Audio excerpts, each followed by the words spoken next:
Hi, today we're going to show how to replace a broken IBingo handle. As you can see, this one is missing. There we go. See, this one is missing. It's broken off here, and it's pretty simple to fix. Just a few steps to do this. As you can see, there are holes here, and each one represents a different screw. So first thing we're going to do is go ahead and get these screws out, and we'll pick up when we pick up from there when I get that done. Okay, now that we've got all the screws taken out, just want to point out that this, let's see, these four, 1, 2, 3, and 4, actually are the screws that keep the keypad in. So if you were just to do a keypad replacement or change a cable in the back, those 4 screws would take care of just the keypad. Now once you get those screws removed, the easiest thing to do is just kind of give it a little tap. You may tilt it at an angle, give it a little tap, and the keypad will pop out, kind of like so. There is going to be a cable here. So what you're going to do is just kind of pull straight up, comes right out, no big deal. And now here's the tricky part. What you want to do, you kind of tilt the screen down a little bit so you can see. You're going to want to lift up from right under here. So I'm pulling up from right here, pulling up all inside here. So all in here, pull, and then kind of pull up a little bit, not too much, but just enough, and then pull straight back, and that top piece will come out. Now, just to point out, these come over here a little more on the camera here. These do tend to be kind of fragile, and they may already be broken, they may be partially broken, or they may break when you do that. It's just kind of, it happens, so don't worry too much.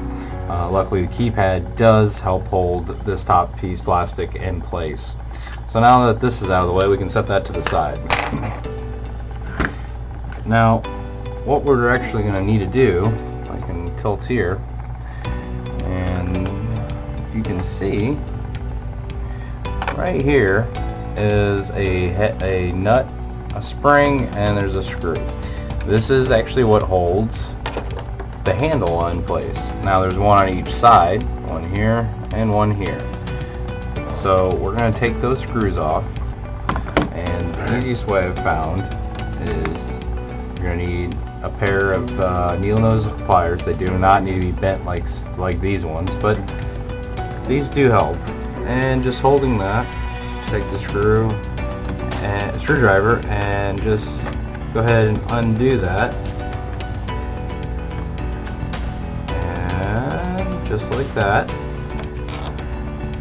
it's loose. Now I like to just leave the spring,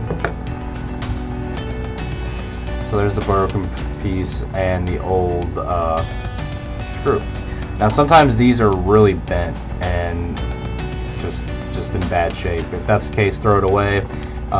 You should have some new ones like this one, but since this one's fine, we're going to go ahead and use it. I'm going to go ahead and remove the other side, and we'll pick up where we left off. Okay, now that we have both sides undone, the old broken ends are out, you're going to take your new handle, you can see, and the bottom of it is going to have, you can see it's, you can see where the mold was, and the top is solid and shiny. So make sure you have the top up, and it's just going to slide in there where it goes. And at this point, this is when I like to go ahead and just go ahead and put these screws in, because the springs and the bolts or the nuts are in exactly where we want them to be. So now I'm going to go ahead, start with the same side I started on, using my pliers, just holding that nut in place just so I can get this bolt started. And once I do, go ahead and do the same to the other side real quick.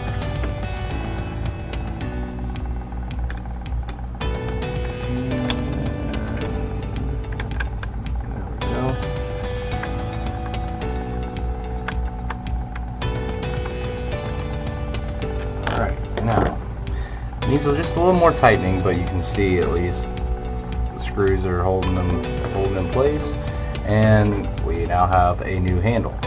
So I'm going to go ahead and tighten that up, and we'll pick back up. Okay, now that you have the screws, and remember, they don't have to be all the way in. You just basically want to tighten it enough that the end of the bolt goes through the nut. So it's just to make it a little snug, and again, it's keep the handle here in place. So, alright, now we're ready to put it back together. One thing I do like to do is, this is the RF cartridge, so this is how the unit gets the ball signal from the verifier. So I just like to push down on, there's usually a rubber pad.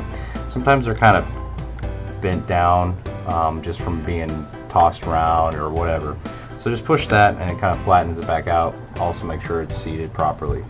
Now to put this piece on, you're actually going to want to go in at an angle up top, and you're going to push in until it clicks and it feels flush right here. Once it's nice and flush right there, go ahead and push down up here. That'll snap shut, and the cover is back on. Lastly, you're going to take your ribbon here, and remember, keypad sits in it like so. Take your ribbon and just slide it into the slot like so.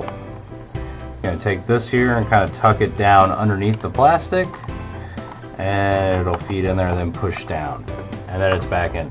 Now before you screw anything in, I always like to make sure the keypad, everything on the keypad works.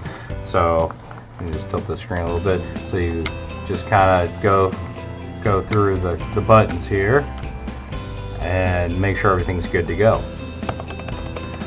There is a code you put in to test everything out, and that is pretty simple. It's 789580. Enter, and it's gonna pull up the the actual game interface, and you can push a number, hit the enter, and it will dob the ball, or it should actually. Oh, there we go. Must have been hitting the wrong button. So we'll go like 11,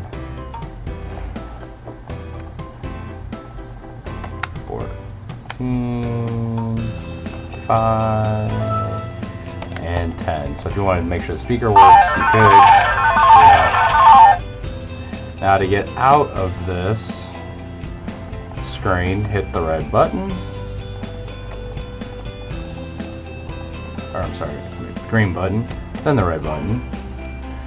Then pushing these two buttons and this button like so, give you a logout message, and just hit the green button. Alright, so that's good to go. You also notice there's a little gap right here, here, and here. Just push those until they snap like that, and now you're ready to go ahead and put the screws back in place. And that concludes replacing a handle on the IBingo.